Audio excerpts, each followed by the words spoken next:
Well, guess what, ladies and gentlemen? People like to say I talk out of my arse, but in today's video and intro, I am talking from the breasts of Miss Jill Valentine. Smile for the camera, Jill. And on this video, IGN, you can't say those 3 letters without spelling out the word ignorant. Destin Legarie, he's actually the most decent presenter they have on that network, but he made a very interesting video regarding the success of Black Myth Wukong. So without further ado, you, me, and the lovely Miss Valentine, whose endless bosoms I am stuck in, will watch the video and skip a few bits here and there, and I'll give you my thoughts afterwards.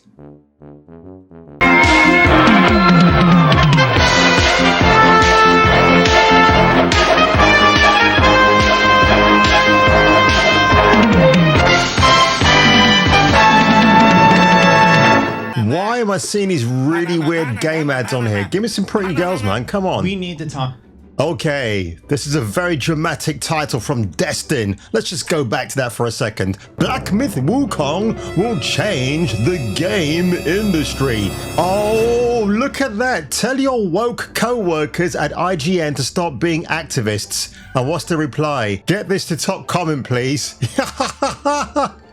If you're inviting people to lay out their opinions on your video, at least have the courtesy to reply to them. So I think this video from Destin is a bit of clickbait as well, because he wants the discourse to take place in the comment section.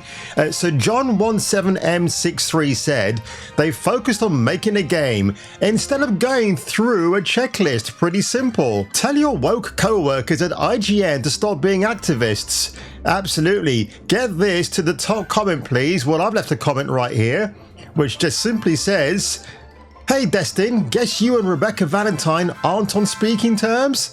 I tell you what, for a video and a guy that's got that many subscribers, the likes haven't been up in the 10,000s. I thought it would have been, but let's just see what he has to say in 4K. Talk about Black Myth Wukong. Yes. It's astronomical, industry-changing success. This isn't just a great game. It will change how people talk about China in the video game market. It will change what people expect from the Western video game market and Japanese video game market. And I hope it will end up making all the games we play better. Seemingly made with the premise of simply making an amazing game that honors Chinese mythology, Black Myth Wukong has bucked almost every trend we see from the wider video game market. There's no cosmetic store, there's no always online requirement. It launched on day 1 and worked. And while there are issues later in the game, Game Science has already come out and said they are working hard to... So what I should point out, I mean, it's obvious to all of you guys, he is an employee at IGN. Who is his other best matey? Rebecca Valentine, the same abhorrent female activist who went after Game Science because, oh my god, they've got a warped sense of humor. Because Miss Valentine, do you live in China? Are you Chinese? Do you understand their way of life and how other countries in the world have a different approach to being funny and what they might deem hilarious? But oh no, guess what? She had to go out there, write a hit piece with somebody who's not even a native Mandarin speaker. They're from South Korea, Ki-hoon Jun, who is a she, they, yeah, whatever. Oh my god. But yeah, it was great to see. It's actually a very interesting video from Destin Legarie to put this out. I mean, it's almost like he's saying, F you, Rebecca Valentine. It's very funny. Would dress them.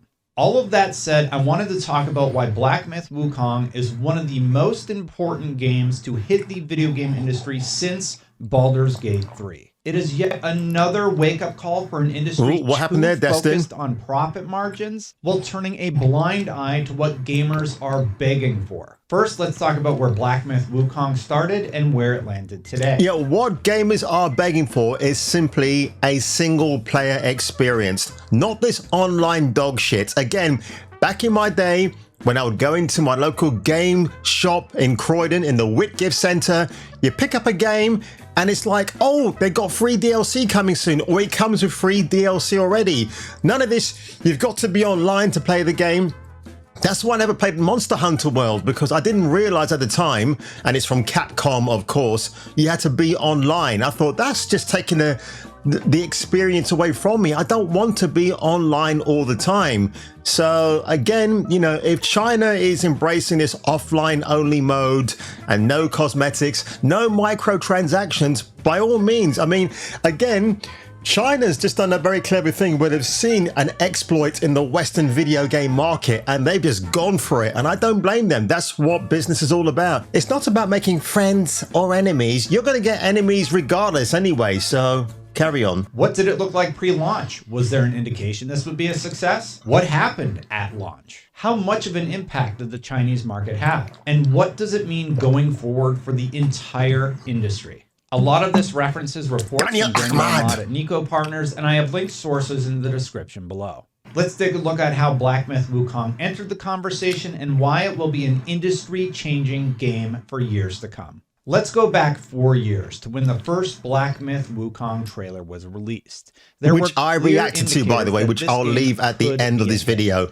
Just the trailer of gameplay on IGN has 10 million views. That same trailer on Bilibili, a video platform in China, has 55 Yeah, Bilibili's got some naughty stuff on there as well. The most viewed video game trailer of all time on the platform. And remember, when that very first trailer was released in 2020, people were debating, how can a small team of 15 people at Game Science actually make something that looks this amazing? But then again, you know, Game Science have just kind of shut up, didn't bow down to DEI pressure, and then we have this amazing best-selling game. Everybody who played it was expressing how much they liked the game, myself included, and it was clear there was a large interest from the Western market. Lunkin Coffee in China did a pre-release collaboration, and it sold out due to such high demand for the product. Wow. 4 million gamers wish-listed Black Myth Wukong on Steam. If you didn't see the signs that this had the potential to be a mega hit, you were absolutely blind. Yeah, instead of being a mega tit like Rebecca Valentine. I think any analyst would have been paying attention to Black Myth Wukong and saying, we need to keep an eye on this one. Even with that context, though, I don't think they were, to be honest. Why would analysts pay attention to a Chinese video game? It was much bigger than anyone could have guessed. Early data says it already sold 10 million copies. Woohoo! It had 3 million concurrent players across all platforms.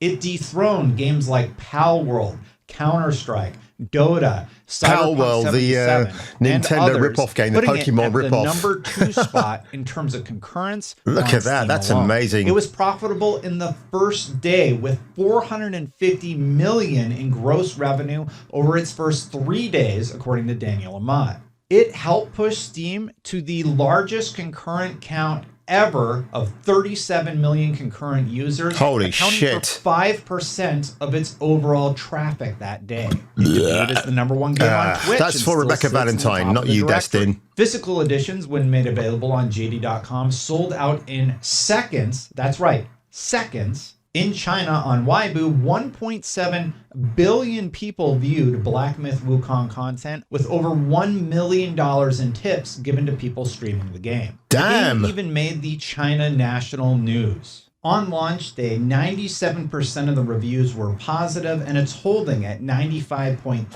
And it's really funny, right? Because when a product or a film is exceptionally bad, but then you get the bots that are being bought and paid for by, say, a company like Disney or Marvel, just to up the ante on positive reviews, I don't see anybody going after these reviews, accusing them of being bots, and it's just manufactured to upsell the popularity of Black Myth Wukong, because the game and the product speaks for itself, right? It is massive. There are 2 important reasons this success is we meant the game. Sorry. Oh, look, I like this comment here from Gantz. Honestly, I kept my expectations low because it seemed too good to be true, especially being the first game from the studio, but they nailed it. The combat, I would say, is more akin to something like God of War rather than a Souls-like. It feels great to play, very responsive, a lot of different ways to play. The graphics are fantastic and the game runs well. Have not had any crashes so far. And China has been releasing hit after hit. Genshin Impact, Wuthering Waves, Naraka Blade Point. Don't you mean tit after tit? Because Genshin Impact, the Hoyoverse, who wants you to ban this game because, again, they're accusing the people behind Genshin Impact of cultural appropriation because you're taking indigenous tribes around the world, but you're keeping them white or slightly above white in complexion. Oh my word. Look at the next one that he uses. Wuthering Waves. And it's interesting. I mean, again, obviously this is what they're going to use to sell the product, but god damn, man, look at them titties. Woo. Wow. Why do you think people are drawn to these games? Okay, it's not because it's the story. Well, it will be the story, of course, but it's the actual video game design, right? It's what your eyes and your senses and everything else is attracted to. Okay, we talk about dating your favorite woman or man outside. What do you find attractive about them? Waves, Naraka Blade Point, Ooh, hello. Honor of Kings. You shouldn't be ignoring this market, especially now that they're getting into the single player space. I find it very interesting, all of this, because while I'm watching this video, I'm thinking about the events of 2020 when we had a pandemic and all the fingers of blame are on China. Now, again, I'm not going to get into that and what my theories are, because when you start wearing that tinfoil hat of conspiracy, things can just go off the rails just a little bit. But it's interesting that it's a video game, or the video game industry of China, that seems to be that it's making that sort of bridge through the gap, if you know what I mean, where now people are taking notice. People are forced to take notice, right? And the disparity between games people want, like these, and the games being made by the Western market, like these, should... Yep, that's the Suicide Squad on the bottom left-hand corner, and the bottom is where it should be staying. Concord, which I love to rip to pieces. Yep, and that's Redfall on the right-hand side, of course. The game where the developers, Arcane Studios, blew their wad of cash on that amazing third-person cinematic trailer, but unfortunately, that didn't permeate into the rest of the finished product, or should I say, unfinished. Uh-oh. And just to address the whole woke thing real quick, Twitter is not reality. Twitter is not reality. Black Myth Wukong's success isn't because it is not woke. Twitter is not reality. Well, I agree with that statement. It's not, but it is a platform where you can share and air your views. And there are credible people like Manga Lawyer and Grums who actually do make some good points about the wokeness of a video game, right? So, again, ignorant IGN employee, Destin Legarie. Again, I like this guy, but he really needs to sort out his teeth, doesn't he? He's got some really bad teeth issues at the moment. But what he needs to fundamentally address is that the fact that, yeah, we're going to use the term woke a lot because we're fed up of seeing these forced designs. Thank you! Don't mess with my people! Ooh, makes me want to dance! Forced ideology in video games when we don't want it, okay? The whole point about a video game is to take yourself away from the realities of the harsh world outside. China has made a clear statement with several of their releases as of late. And if the Western market doesn't get their shit together, it's only going to get worse than it's already been. Man, Destin is pissed. I didn't even know this was coming up in a video. Holy shit. 2024 has already had more video game industry layoffs than all of 2023. And it's only June, folks. Pride Month. Oh my God. Because most of the stuff that you've been putting out lately, I ain't buying. Yeah. And neither are a lot of people. We have to get back to a place where there's a pure essence of what is being made and not a business essence toward what is being made. Well, the problem is, was this Take-Two CEO Strauss Zelnick is still holding out hope for the Borderlands movie. Let's give the film a chance. What does Strauss Zelnick know? He's just a hapless businessman. The problem with video games, right, I'm going to come out of this video. It's actually very good. You can actually go to IGN or Destin's actual channel and see yourself, guys. You're an intelligent audience. You know where to go. You know where to find things.